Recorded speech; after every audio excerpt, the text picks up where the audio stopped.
Recently I embarked on an expedition around the Pembrokeshire coast with 3 other classmates. It was a completely independent task, giving us a great opportunity to explore our own leaderships on a much more independent level. With there only being 4 members of the group on this expedition, that led to some pretty difficult decisions having to be made later down the line. It was my job to lead for the first part of the expedition. I went for a fairly democratic approach in my leadership style, mainly because the route we were doing was fairly straightforward. It was a simple coastal path for a couple of hours without any real major ups and downs. But I still wanted there to be discussion-based activities in terms of when we took breaks, where we stopped. This was because our expedition was for the filmmakers. We wanted to take plenty of photos and videos and get some really nice footage. So I wanted to lead through the group to decide where they wanted to stop in case there was some nice scenery or landscapes to explore.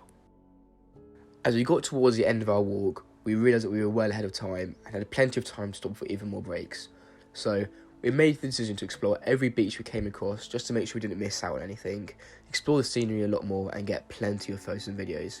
This was a good decision in my opinion, as not only did it spread the day out a little bit more, but it gave us more time for breaks and stops, and we could see a lot more scenery and explore the area and really appreciate the Pembrokeshire coast. We arrived at our spot at about 4:30, so we made the decision to get the food out and start cooking while it was still daylight and not pitch our tents until it was dark, just in case any walkers came by exploring the area. By the time we finished our food, it was pitch black outside, so we were setting up the tents in the dark with head torches, which was fairly fine as the tents are fairly simple to put up. The only issue was the temperature. It was freezing cold this night and we were all shivering, and by the time our tents were up it was only 6 o'clock, and although we were tired, it wasn't early enough yet for us to go to bed completely. We tried setting up a fire, but all the wood around us was frozen, so that was a fairly unsuccessful job. So we had to make the simple decision of just going to bed early and getting up the next day at a reasonable time. Despite the freezing cold temperatures of this night, all of us known or should have known that going into the expedition we would be facing minus temperatures. We all brought sleeping bags, although only 3 of the members did bring roll mats, and this is something that I think I would change for next time. If I was leading a group, I would check beforehand that everyone has the right equipment. I did not do this time, and I'm not sure why, but looking back now, I definitely would remind people to bring their roll mats, bring their sleeping bags, and make sure to bring enough food, especially when dealing with freezing temperatures. It is absolutely vital that we all critically prepared for the expedition and the weather we may face. I woke up the next morning to find that 2 of my other campmates had contacted our lecturer to say that they wanted to go home. Now, I was not informed of this the previous night, and had no whereabouts this was going on or that people were thinking this way.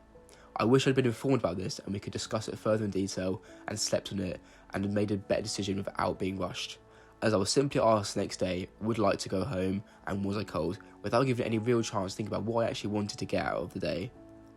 And looking back now, not only do I wish I had more time to think about my response, but I also wish I stayed out and faced the cold for a second night rather than going home after just one night. I appreciate the temperatures, but we all should be prepared for it. But nevertheless, the decision that morning was that we were all going home after one night. We did decide, however, to continue walking for a few extra miles until we reached Newgale.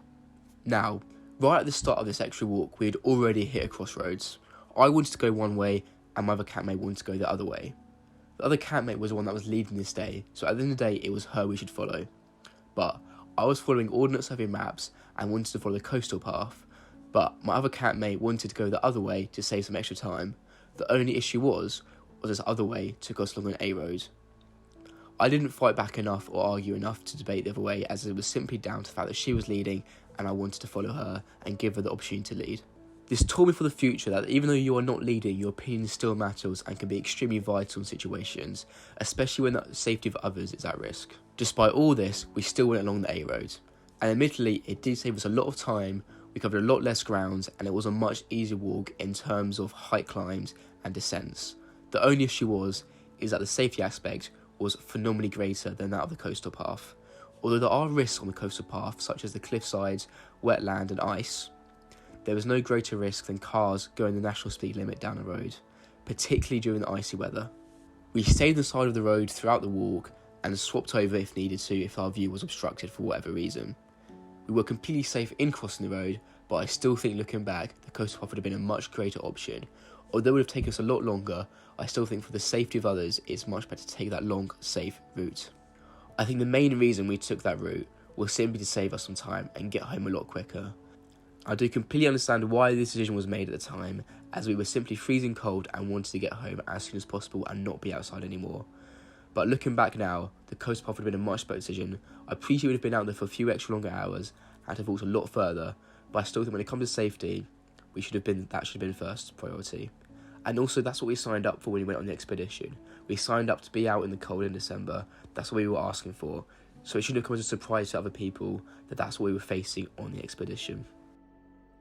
Looking into the future, there's a few things I would do differently next time on an expedition. The first thing I would do is make sure that everybody on the team going on the exped is critically prepared.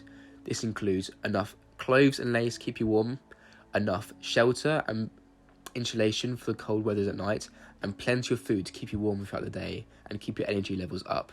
Another thing I would do is take the time to make decisions. Things can't be decided in less than 10 minutes. You may need to sleep on things as well. Overall, I got so much out of this expedition. I'm really glad I went on it and I'd love to do it again. I got so many new skills and understanding of how to be a leader, and I can take these into my future course at university and into my own life as well.